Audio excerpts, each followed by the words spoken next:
Alpha Omega.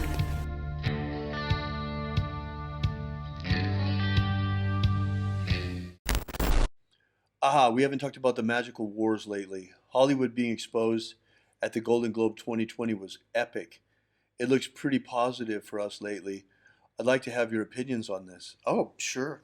I'll be happy to talk about it. We are smack dab in the middle of a magical war, and we are invaded by demons like you wouldn't believe. They have been pouring through, and they've got a foothold here. Okay, take for example, I mean, this is like classic. I've been telling people for this for months and months and months at our morning rituals.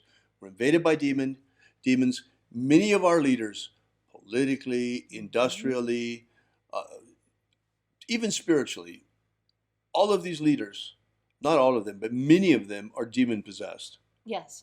And are being motivated and moved by these demons without even realizing it. They're not completely unaware of it. But right now, there's an incredibly great example of this. Yes.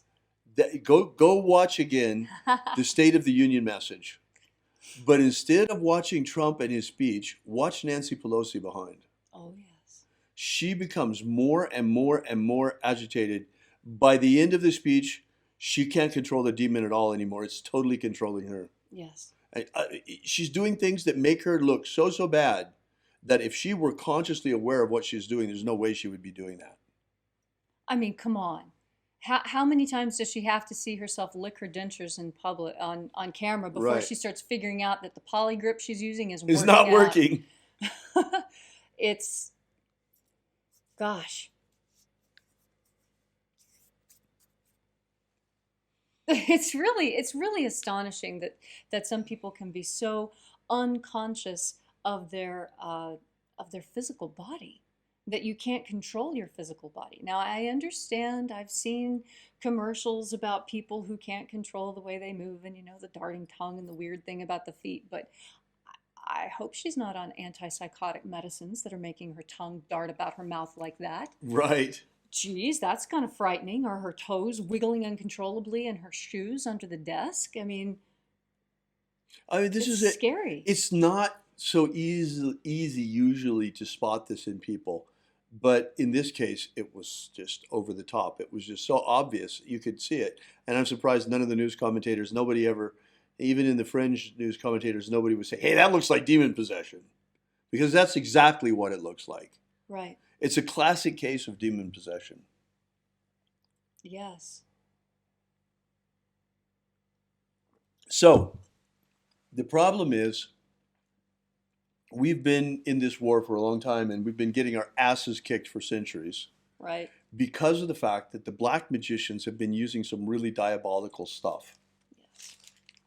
Ever since the Aztecs, ever since the Jesuits met the Aztecs and brought back that Aztec magic, Wow. there's been human sacrifice going on. Mm-hmm. And all of that energy of human sacrifice is formidable. It's not easy to defeat that kind of tactic in a magical war. Certainly, we're not going to stoop down to their methods. That's not who we are. No. We don't kill people just for magical power, unlike the black magicians. But what's very interesting, it was just a theory a couple of years ago, but it sure looked like the best way to counter the power of demons is with the power of the greatest exorcist who ever lived, Jesus of Nazareth. Yes. So that's why we chose specifically this magic, and it's one of the reasons we chose specifically this magic, and have been using it to establish human freedom worldwide. In this way, we are not fighting against the black magicians. We're not fighting against the energy of human sacrifice that they're throwing at us. Right. But instead, we're using the energy of the sun itself. Yes. The God force energy streaming from the sunrise every morning to free humanity. That's a huge energy. The energy of sunrise, harnessed using the magic of Jesus, is strong enough to defeat the human sacrifice of the black magicians. And that's why we're at this turning point. Yes. For the first time in centuries, we're winning, folks. We are winning this war. We're kicking their butts instead of the other way around for a change. And we see that all over the place. And another thing is that, another thing that we have noticed is that everything that we have asked for in the morning rituals has happened. Yes. Every single thing. Yes. It's almost spooky. We're very careful with what we ask. We're very careful what we ask. Oh, thank you so much, Irene. She says, you guys so rock. Golden Dawn will win. Thank you. That's so sweet. It's not just the Golden Dawn. We have powerful, powerful allies. There are Christian prayer warriors across the nation that are praying for the freedom of our country and the success of our country, and that things will go well. But we're doing the best that we can too. We were talking about it this morning. I was asked by Leo Zagami online. You may have seen the figure, the episode. He asked me, "Well, is prayer not enough? Why magic?" Right. Of course, prayer is great, but that's like asking, "Isn't the infantry enough? Why do we need an air force?" Right. Because really, that's where the magic of Jesus does come in, because it's the magic of the angels, of the legions of angels that he commanded. Yes. And they're here. They come every morning. Every single day they're here. We live in the presence of those angels all the time here at Columenge. They come and they go constantly. And we're in communication with them. So yeah, the Christian prayer warriors, they're the infantry. We're the Air Force. When they get pinned down, that's why we need good intel. We need to know what's happening where and when our magic is most effective. That's right. So we can act to help. In the moment. And luckily, we've been given really, really good intel lately. And we've been very, very effective because of it. And we finally got enough power to overcome the energy that the black magicians keep throwing at us. Yes. That's the best news. Right. It's incredible. I mean, go look and watch the movie They Live. Yes. It's a good one. We tried in our last video to include a short section of it, and they copyright struck us immediately and slammed the video down off of Facebook like you wouldn't believe. But yeah, take a look at They Live. It's very, very interesting because that's kind of similar to what we've got. We have these demon-possessed people that are walking among us looking like normal folks. When they're not. Right.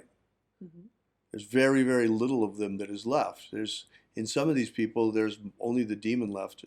And you can really see it in those people. And some of these people, most of the time, they have the demon under control. But in extreme circumstances, like what happened the other night with Nancy Pelosi was not in control at all. The demon was in control of her. Absolutely. She was being ridden right there in front of us. Right. Now that's something that's very different too. This concept of being ridden actually has no place in high magic. Right. This is a voodoo concept, folks. The voodoo practitioners use magical methods in order to be ridden by the lower, where they lose control completely and the lower are just manipulating them. They become totally the instrument of the lower. Right. Well, the Golden Dawn actually prohibits this. Yes, specifically. Specifically, that we swear not to put ourselves in such a passive state that one will lose the power of their will in the moment.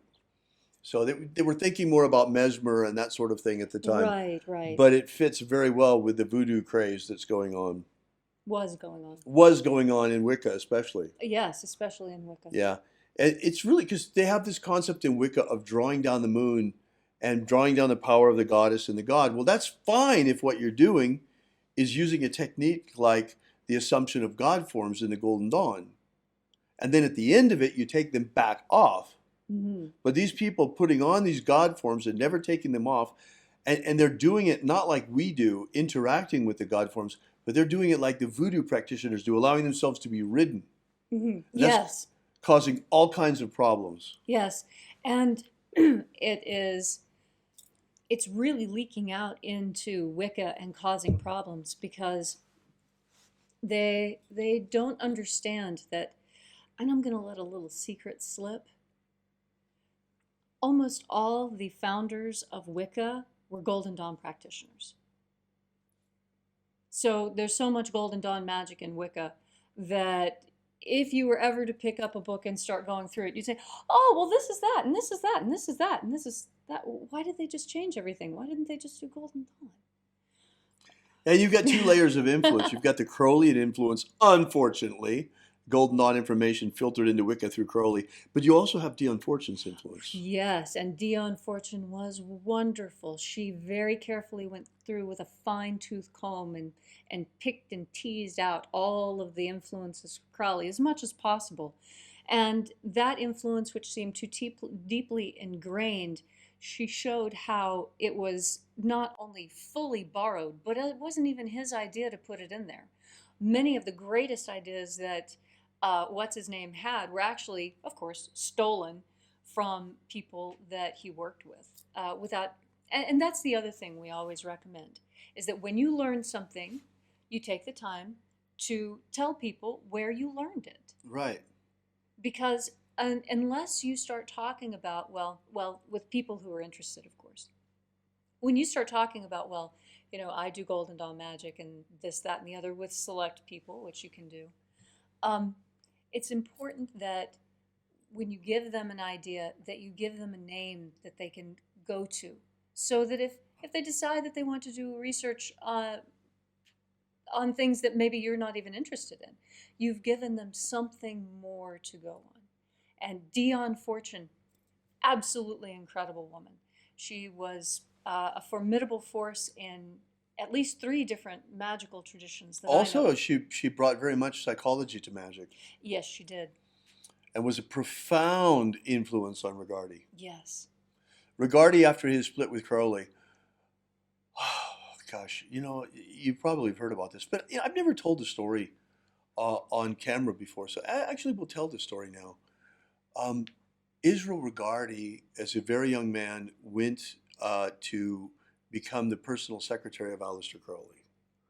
And while he was there, of course, he wound up getting raped by Crowley, and a whole lot of things happened, and wound up with Stockholm Syndrome. And by the time, like so many people in sadomasochistic relationships. Oh, yes. And then at the end, when the whole thing, Crowley basically threw him out on his ass. He just had enough of him, and see you later, goodbye, whatever you're going to do, I don't care. Right. And after that, Rigardi was crushed. And he spent about 6 months recuperating in the home of Dion Fortune. So that was where he first came into contact with the psychological side that was to affect him so profoundly, in addition to the Golden Dawn. Rigardi came into contact. Rigardi, right, came into contact through Dion Fortune. Yes. Right, with the psychological material. And that eventually wound up with Rigardi becoming a chiropractor, as a doctor of chiropractic, as well as a Reichian therapist. He was working with the ideas of Wilhelm Reich, which is quite fascinating, by the way. Oh, yes. SCIFER, Frater Archimedes, says, I'm assuming that questions asked are only to be about neo-magic only. What is neo-magic? That's a good question. Yeah. Neo-magic. Are you talking about the Matrix? Or New Golden Dawn, Neo Golden Dawn? By the way, I'm really glad that this came up. This is quite interesting. Karen then says neo-shamanism. Yeah. We're really not sure what he meant. I'm sure he'll clarify for us what the question actually was. But it's interesting because Leslie and I were just talking about this just before we came on camera. Class, yes. Yeah, because we've been really very much at a loss to describe what it is that we do outside every morning in our daily ritual. Mm-hmm. Because it certainly looks like nothing of Christianity that we've ever seen before. Right. And yet it comes from the original Christian sources. So in fact, it's archaic.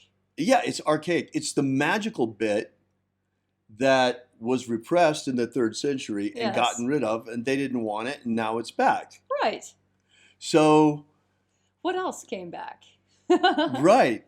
So what's interesting is we finally came up with the right name, because in the neo-pagan community, we've had neo-pagans and neo-shamans, and Neo-pagans, what they have done is that they have studied ancient ritual practices of Yes. ancient pagan cults, and they have revived them. Yes. They're revivalists. Well, Leslie and I are also very much revivalists. We are reviving the ancient magic of Jesus of Nazareth as it was taught back then, and we're reconstructing it very carefully Yes. to what we believe is as close to the original as possible. Yes. And we're reviving it, invoking the 12 every day, invoking the 12 watchers every day, and invoking all of the energies of the treasury of light every day in order to really activate again the magical egregore before we start communicating the baptisms of the system on a wide basis. Right. So we've noticed, hey, look, this is so similar to what the neo-pagans have been doing. And so I thought of it, and I think, hey, it would actually be a very good idea Yes. that we call what we're doing out there Neo-Christianity.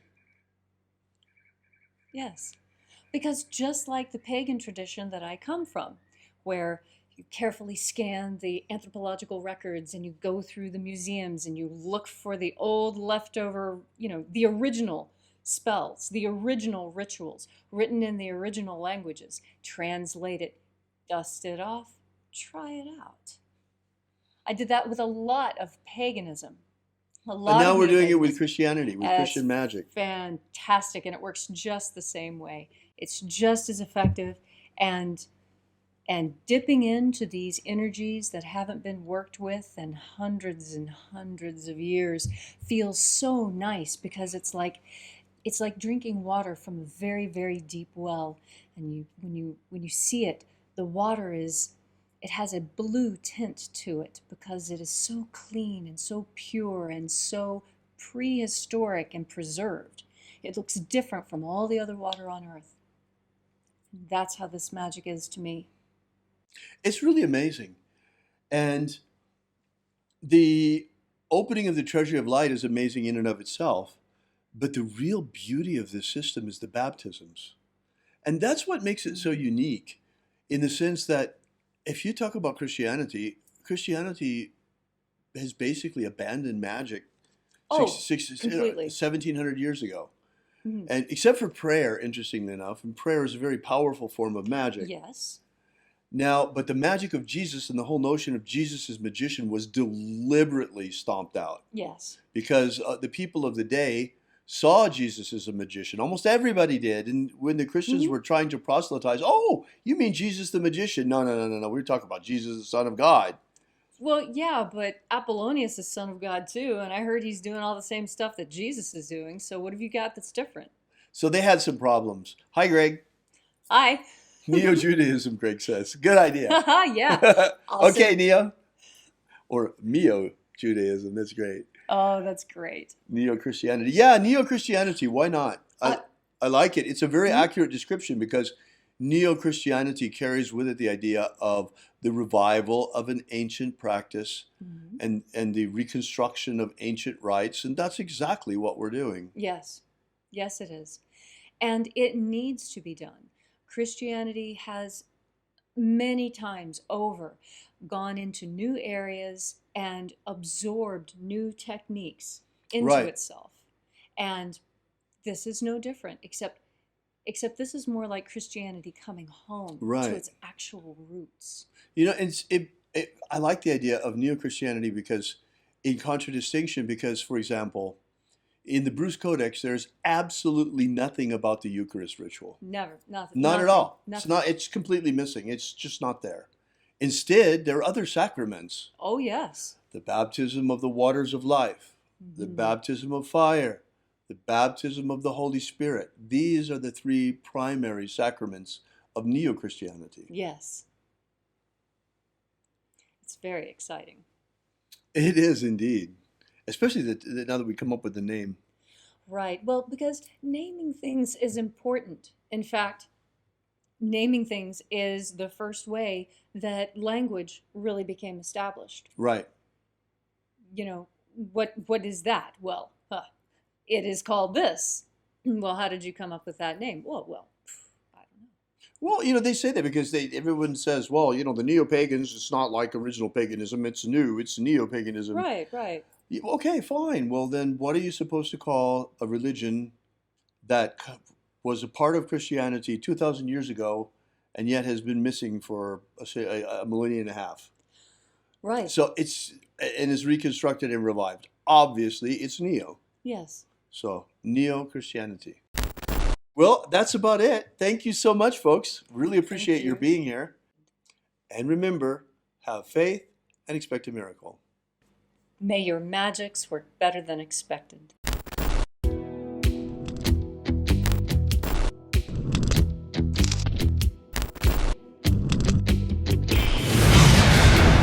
Yesterday we released this brand new ebook, Was Jesus a Magician?